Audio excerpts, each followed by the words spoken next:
Hey guys, welcome back to the channel. My name is Tosh Customs and today we will be looking at my custom Cyberpunk Psycho figure. This guy went through so many iterations of design, and I was telling the customer that I feel like I've been taking on my own little journey in making this guy, and I feel like, he's been the tour guide and I've just been sitting along for the ride. And it's been incredible, and I'm super happy to finally be able to show this one to you guys. So, without further ado, we will dive into the creative process of making this guy because it was incredible. As always, I will start with the accessories first, but I'm just going to leave him in the background because he's cool there. He's chilling. So, the first thing we're going to do is actually talk about the heads because I think the heads are probably one of the most standout parts of this character. And so, let's zoom in. Here is his first head. Yeah, we called him the Psycho. We had a lot of different backstory ideas for him over the course of making him, and I think we've just sort of finally leaned into he used to be a soldier. He got injured, and just sort of his perspective on things slowly warped and changed. And so he has built this battle suit for himself, basically, and to aid him in sort of like this chaotic war that he's leading, just to sort of destroy society. It's really weird and dark, honestly. We didn't flesh everything out, but quite frankly, this dude is nuts. And I think there's nothing that captures that better than just his little red eye there. It's a mix of red and black, so I don't know if the red is showing through. There we go. You can see it a little bit more. Yeah, nothing more than that eye. This screams Hannibal Lecter to me for some reason. He just looks nuts. He's got like this really dilated pupil. Yeah, it's awesome, and it's a little creepy. He's got this crazy like dead eye stare. The idea about making this head was one, I did not plan it to look like this. Originally, if you've seen my Instagram posts, he had like his grimacing mouth and whatnot, because we're using the Netflix Daredevil head and body. So originally he was going to be grimacing and sort of shouting and whatnot. And then as I was making it, I was just like, it feels too human. This guy has implanted himself with robotic arms. I realize my autofocus isn't on. He's implanted himself with robotic arms. He's made augments to himself and whatnot, and we'll get more into that later. But if he's done this, his faces should not look human. His faces have to look unnatural. And so that's what we achieved here. So sculpting the eyes was probably one of the most challenging parts of this whole build, besides this little tube that runs back, and we'll talk about both. So for the eyes, what I had to do is I put, each of these eyes was sculpted at a different time because I had to let each one harden before I could make the next one. And basically it was just getting globs of sculpt, and then I have a bunch of like different sculpting tools that have different ballpoint ends at different thicknesses, I guess, or different radii. So then I would just press it in, and then once they were pressed in, I would then sort of cut around the sides of the eye to, make them feel even and less sort of like bulbous. So cut down on all those, and we got those eyes as the end result. We also obviously sculpted this armor plating, and it's a super thin, oops, camera shake again, but it is almost paper thin to the head. I'm really, really proud of the thickness we achieved on that sculpt. It is crazy thin. And that was really nice. Thick paneling would have made the head feel heavy. I'm not really trying to make the head feel heavy as much as just add, support and protection around his, eye hardware right there on that side of the face. Obviously, we filled in, the mouth, and so with that, I was asking myself, what do we do with this? So we added this rebreather piece. Obviously, if you're going to wear a mask, you might as well protect yourself from toxins. And then I added this other vent tube, and honestly, I don't know where this goes. I have no function for it. It looks dope. It just looks dope running backwards. And it took a long time to actually sculpt this because I had to do each of the, individual segments. And so I ended up taking this needle and actually pressing into either side and then making that little curved line that runs around each of the bends there. So took a long time, but absolutely worth it. I love it. And then, obviously we sculpted the faceplate in. So then when we were coming to paint, I had no idea how I wanted this guy to be painted. I really didn't. So then I was just, base instinct. Originally I was going to go for a much more bone color. And then as I was painting the bone colors, like this just doesn't look good. He doesn't have enough skull elements to make bone work. So then I painted it white, and white just added this super high contrast from the rest of his helmet to his face. And then I was like, well, if he has white, we need high contrast around the eye. So we went for a gloss black. And then we went for like tears going up and down. So it just adds a little bit of a paranormal effect in a way. And yeah, and then everything just came together with, with the black, detailing for the nose and for the mouth and whatnot. Yeah, just an intimidating dude. He's got that stare. The funny part is, looking straight on, looking up, looking down. I think it feels like the eye follows you relatively well overall, which is super, super fun. And yeah, I just think it's the way the character looks overall that gives it that effect. I think it's just the way the eye was painted, and it worked out. I really got lucky. There was stuff I was going for, but I wasn't sure if I was going to be able to hit that mark. And so stylistically, it worked out really well. So now we're going to come to the other head. I have joyously got to name this the Spiky Boy head, and I enjoy it so much. I don't remember what the original idea was for this guy's head. I hate if I just have a single head sculpt, I'll be honest. A single head sculpt on a figure just bothers me. I don't feel like it encapsulates enough of a character, especially if we're working on a custom designed character. One head is not enough. I want to tell more of a story. Obviously we have this mad scientist head here, but what is this head from? And we sort of crafted this very rough narrative that this was an earlier sort of iteration of who this guy was. Maybe this was before he became totally mad. Maybe he was just more of like a vigilante or extremist before. But he's got this battle damage side of his face, and we think that sort of wrecked him. And it was really important to, I think I talked about it in my twins video, but even between heads, keep sort of alignment to who the character is. And so obviously he's replaced this side of his face with these, eye implants, these ocular implants. So then, why would anyone need to do all this? Well, his whole side of his face got burned. And to create this sort of like acid burn, almost like boiling effect, I did not light the face on fire. Unfortunately, I have seen people do stuff like that, which is cool if you can achieve it. I hate burning plastic. I hate the smell. The fumes are bad. So what I did was it's called texturing paste or modeling paste. And normally you mix it with acrylic paint to create a sand or rock effect. What I did instead was I just slapped it onto the face. I took a sponge just to bring it some texture, and I just dabbled it over this side of the face. And then what I did was I actually took my heat gun to increase the process of drying and actually make it dry harder. I took a heat gun, I had it like a foot away. And then I just turned it on low and just let it sort of evaporate the texturing paste so that it hardened quickly and hardened really, really well. And then obviously it was just paint apps after that. All these spikes are sculpted. I think we originally had an idea of the man on fire from Metal Gear Solid 5 idea. He has all those like little fragments sticking out of his face. So we thought of something like that originally, and then it just sort of evolved into this very almost punk head. This reminds me of the cyberpunk anarchist I made. Maybe the Psycho's the leader of them. Who knows?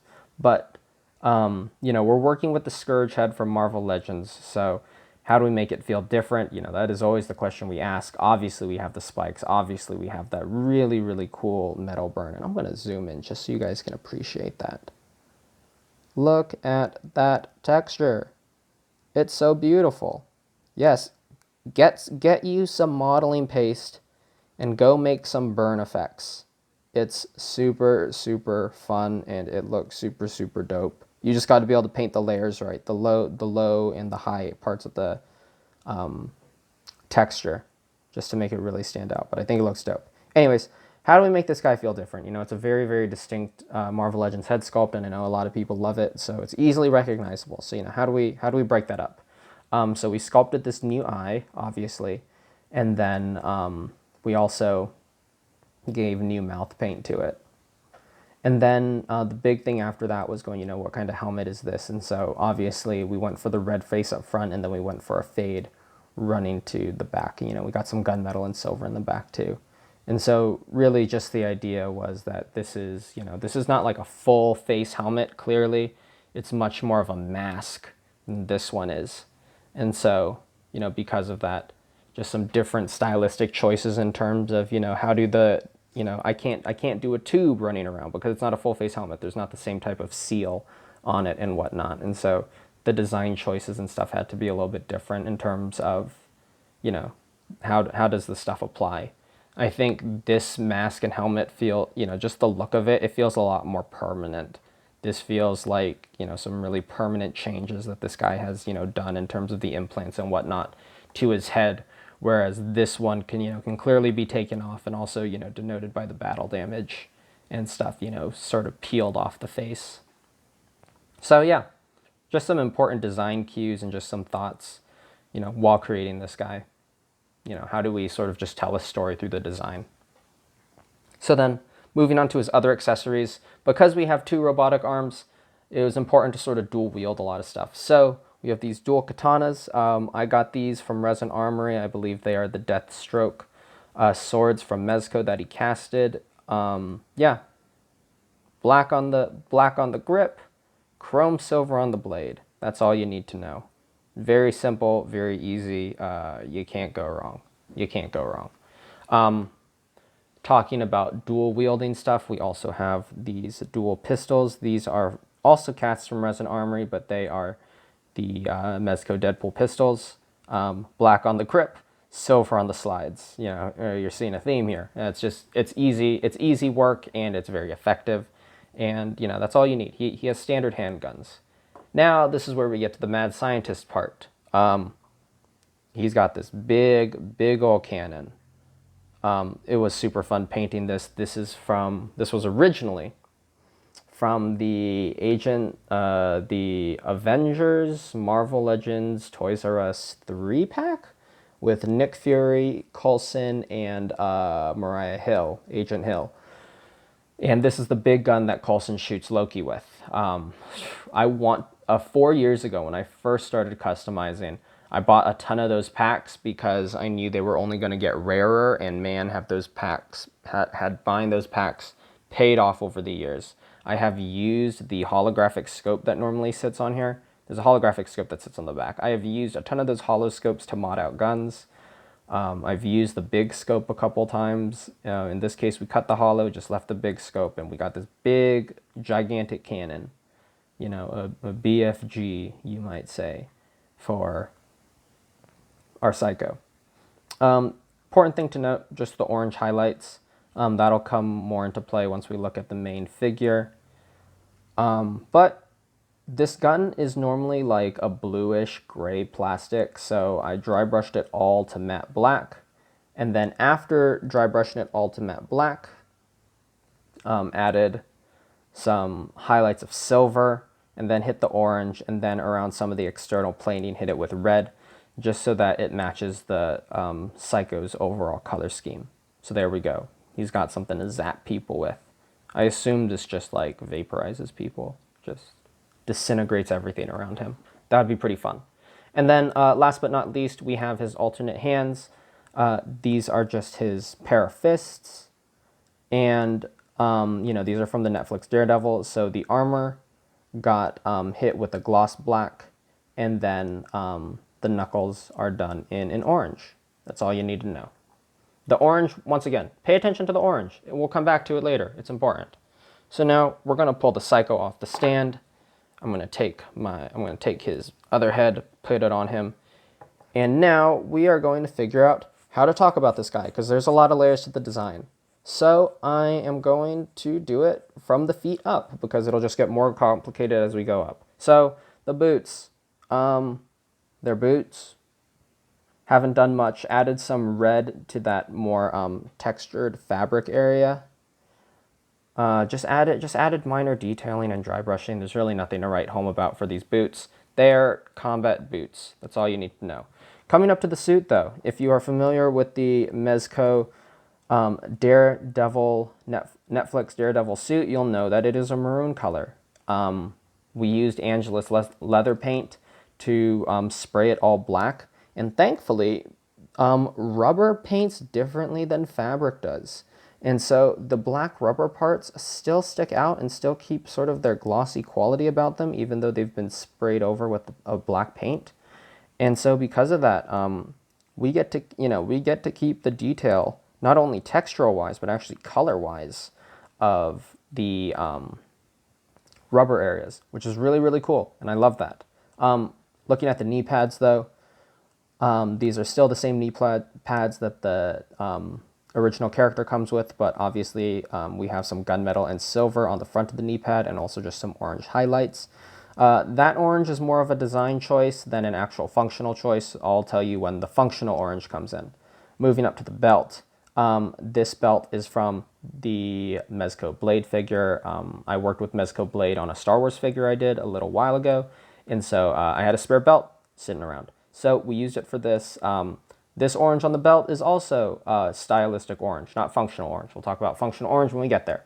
But an important thing to note is the pistol holsters are backwards, you know. The pistol holsters are facing outwards, you know, and the grips are facing the opposite way. Why do that, you ask? Well, good question. These pistols are not for him to use. These pistols are for his arms to use. And his arms are too long to be like reaching down or reaching like to the same side. It just wouldn't make sense. It would be very awkward. So instead, because we have such long arms, the arms actually cross draw. So they reach across and pull the pistol out from there, which I think is a really fun like little design choice. I mean, not to, you know, obviously I'm showcasing my own work, so whatever I say is going to sort of be like a, you know, one up for myself. But I think it's fun because it almost adds like a cowboy-esque feeling to it. Like he's going to draw from either side and then be dual wielding these guns pointing outwards. He's going to go, you know, I imagine a little Western sound plays every single time he does it. So moving up to the chest, now we get to our functional orange. I sculpted a reactor core onto his chest, and that took a long time to get all the little fan blade things looking correct. And I think I did a pretty solid job. I think the only way I could have done better is if I could have 3D printed it, but I don't have a 3D printer, nor am I good at 3D modeling yet. My goal is for that to be a 2021 thing, but that's also my last year in college, which means I have some senior design engineering project to be working on. It's a year-long project, so there's a chance I'm not going to get to 3D modeling, but I definitely want to get to 3D printing. There's a lot of 3D resources, 3D models out there to print that amazing creators have done. And one, I want to support them. And two, I want to have a more diverse set of parts to work with. And so, getting those files and being able to print them would be awesome. So anyways, that's that. But we have a reactor core, and then we obviously have all these like little tubes running out in nodes from the chest piece. And so the idea is that he sort of has like this, this reactor core, almost like a little bit of an Iron Man thing, but I think it looks a little bit more like Pacific Rim. But he's got this reactor core in his chest. And clearly he's got these tubes that run into the chest piece and then, powered his arms. And we'll talk about that in a second. So, I mean, he has made very permanent alterations to his body, just in general. He's got this core sitting on the inside of his chest, and he's got these tubes running through him basically to power these arms. And so since we're talking about powering the arms, we're going to come to the arms now. We have, I might have to adjust my camera just a little bit here. There we go. Let's try that. Get to focus. We have arms on his back. How in the world did we do this? Well, we'll talk about sourcing parts, and then we'll talk about building this guy. So the parts themselves, these are from K2SO. I think that's the name of the droid from Star Wars Rogue One. These two parts here, these two first segments are from K2SO's legs. And then right here at this joint, that's normally where the ankle and foot are. And we've replaced it with the forearm and hand of K2SO's arm. I really eyeballed it. I was like, those joints look the same. They should be the same size. They should be interchangeable. And good news, they are. So for anyone who wants to do this, it is very easy. You don't have to do any alterations to the joints or anything. You literally just push out this clear peg, pull out the foot, and then put in the arm. Easy. It's super easy. I think I did it. I think I did both arms in like 10, 15 minutes. Anyone should be able to do that. Really, really simple. So that's part sourcing, and that's how I constructed it. So the actual pins themselves that go into the back. So we had to do a couple things. One, we had to cut through both the jacket and the Netflix Daredevil suit. Then we once we made the cuts and made sure the cuts lined up, which was really important, we then drilled a hole into the body. We drilled a super tiny hole, and the hole was actually smaller than the joint pegs themselves that are sitting in there. And so what I ended up doing is actually just heating up the just warming up the body of the Netflix Daredevil figure, just the base body, and then use that softened plastic just to push in the pegs and then let it sort of harden around the pegs. So you can rotate those joints around. There's a good amount of resistance to it. This side has become a little looser, but obviously it still holds its shape and holds its direction. And that was important. Just making really, really tight joint connections so that these arms aren't falling and flopping everywhere. And as you can see, they hold their position really well. For the actual swivel part of the joint that allows it to, let's see if I can get a better zoom in there, better focus. It's going to be hard either way. It's just in shadow. Can't do anything. It's all black. Oh, there we go. So as you can see, we have, those little tiny little gear pieces. They hold their position really well, but originally they didn't. These are from the Halo McFarlane figures. And so I actually used super glue into the joints just to thicken up the connection a little bit and make it a little bit tighter. And that just allows these arms to hold their position anywhere you want them to go. So as you can see, they just hold their position. I tested the durability of this, and mainly just, I guess, for the customer. But I tested the durability of this. I made him stand in like this out pose. Like he just had like his arms out and up. And he sat there for an entire week. No issues. The arms didn't become more flimsy, and they held their shape for the entire week. And that was just this past week between when I finished him and when I'm filming this review. So he holds his shape very well. So now we're going to come to paint. The idea, I had to make these arms feel makeshift. And I was like, how do I do that? And so there's a lot of paneling on the figure. And so it was really just repainting some of the paneling, adding some wear and tear, adding some silver, adding some browns in there, and just doing a lot of dry brushing. So the color schemes and color choices aren't really important for all the panels. What is important though is I have these little dots of orange energy running through the arms. We have some on the wrist, we have some there, we got some more in those vents, and they're on both sides of the arms. I'm not going to go through every individual one, but they're there. And the idea is that you have the core here obviously powering him up, and then there's like little pieces of exhaust or something, or little just highlights where that energy running through the arms is showing. And then once again, talking about functional orange, we have this orange on the knuckles, so you can see right there, and then we have orange on the wrist. And the idea is that these are almost like Bluetooth synced, or I think mentally synced would be better. His brain thinks, he moves, and then the hand moves along with it. I don't think our mental capacity will probably allow us to move more limbs than what we already have. So instead, I was like, the hands are going to be synced up.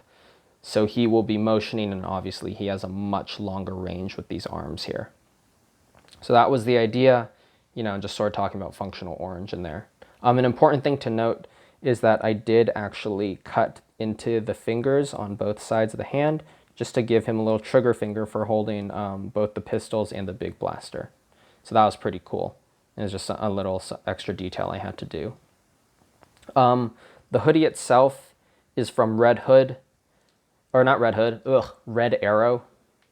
It got painted black, once again with Angelus leather paint. And then I hit it with just an orange highlight that runs down that lapel of the jacket, and that's on either side. A little fun note is that the jacket fits the figure perfectly fine. It's actually that the arms with the cloth suit is too thick. So I had to make a little cut. Let's see if I can get that in focus. So I had to make a little cut underneath each arm just to allow the arms to sit flat because those armholes were so tight. It was really weird because like with the arms like sitting back and then out, I could fit the jacket, like this little jacket hoodie vest thing around just fine. And then as soon as I tried to put the arms down, the whole suit just tightened up because I couldn't move the arms all the way down. So I just had to make some cuts to allow him his full range of movement. So yeah, that's really the figure. I think in terms of like complexity of build, I think most people could do it. Oh, the only other thing though is I did have to, see if I can get that in the light. I did have to create a custom peg fit for the peg in the back to peg into the, leg hole of K2SO. So all I did was fill it with clay and then plug the arm in. And then I actually let it cure around the arm. And then once the sculpt had cured around the arm, I heated it up. I heated up the area a little bit, just jimmied the peg out, and then sanded down the outside of the sculpt so that it would be a little bit smoother, a little bit more flush, and it wouldn't be as gross and bumpy and whatnot. So that was just how I fit those in, and then I also did secure it more with super glue. You can see that I can hold the pin and you can still move it. That's good. It holds its direction and whatnot. It's not loose, but the super glue does allow the hold to be a little bit more durable as you swivel it around compared to if it's just plastic on sculpt. So I think that's the big notes for the review. I'm trying to peg this guy back into the stand. Not because he can't stand on his own, but once again, I don't want to have to work on balancing him over the duration of this review. So instead, it's just easier for me to put him on a stand so I don't have to worry about him tipping over as much and, balancing him out. But that's the big highlights of the review. Those were the big design choices for him. In terms of people building it themselves and stuff like that, I think it's a totally doable build for anyone as long as you have the right parts. I think the tough part for this character was really just going through a lot of design iterations and going, what works for this guy? What doesn't work for this guy? Me and the customer went through a lot of different options for like the hoodie and what he would wear, and even, the face paint of the helmets and his overall color scheme. We had a lot of different options. Originally, he was actually going to be in a straight jacket with arms, and then, we were thinking of him to be more of like a psychic, telekinetic type character, who controlled tech with his mind. And I think he could still do that, but I think, having his robotic arms and, his energy core and his, different breathing masks and stuff, it adds a lot more functionality. He was originally going to sit a lot, like he was going to almost feel like an X-Men character, like an X-Men mutant in a cyberpunk world. And I'm glad we just slowly over time landed on this much more functional, but equally intimidating version of the character. And I think, just talking about that creative journey. And a lot of this character was really just me sitting at my desk staring at him for like 20 minutes just going, what would the character wear? What colors would the character have? What makes him feel intimidating and crazy at the same time? I think this guy looks smart, and this guy also, yet he looks like he lost his mind. And so I've talked about it in videos before, but once again, just sort of, putting yourself in the world of this character and really just getting an idea and an understanding for what you're designing. If you understand what you're designing and you have an idea of who the character is and what their motivations are, and you sort of just fabricate just a loose backstory in your head, it's a lot easier to design these guys. And so for him, it was really just nailing down what both me and the customer wanted to see out of this guy, what made sense for the world we've already created with a lot of these other figures. And so I think he now sits very well in there. And I actually like the idea of him being a leader of the anarchy. It would be kind of cool. But I think him on his own, as just his own entity, is also very, very intimidating within the world. So whatever. I mean, I'm not paid to make lore, I'm paid to make figures. But either way, I love this guy, and it was a very creatively challenging build. Definitely tested my skills in that regard. The build itself obviously isn't very complicated, or I would say even very technical. Like if you can sculpt the heads, I think the heads are probably the most difficult part of the figure. But it was really testing myself in terms of character design and really fleshing this guy out. We had a lot of ideas, and so it was just really landing on the proper direction. But anyways, that's enough talk about concepts. I hope you guys enjoyed this review. I hope this was informational and helpful in some ways. Maybe you could gain some inspiration off of this. I don't really know what anyone does by watching these videos. I just assume it's appreciate the artwork and maybe find some tips. So I hope this was helpful in that regard. I should say this at the beginning of my videos, but once again, if you have enjoyed this video, if you found it helpful in any way, please consider subscribing. As always, I don't have enough viewers or anything to make any money off of YouTube, but I just appreciate, but it's nice to know that people enjoy the work and people enjoy, the effort that's put into these figures, and, they want to see more. So, with that said, if you want to see more regular updates and whatnot, my Instagram is tosh_customs. I do have a link in the about section of my channel, and I usually put my username also in the descriptions of all my videos, so you can find me there. I'm trying to think about any other important details, and I can't think of any. So, since I can't think of anything, thank you all for once again watching this video. I hope it was helpful. Oh, put in the comments if you could, just comment things that you would like to see more in these reviews. I just want to know how to make better reviews and something that's more informational for you guys, so I'm not wasting your time.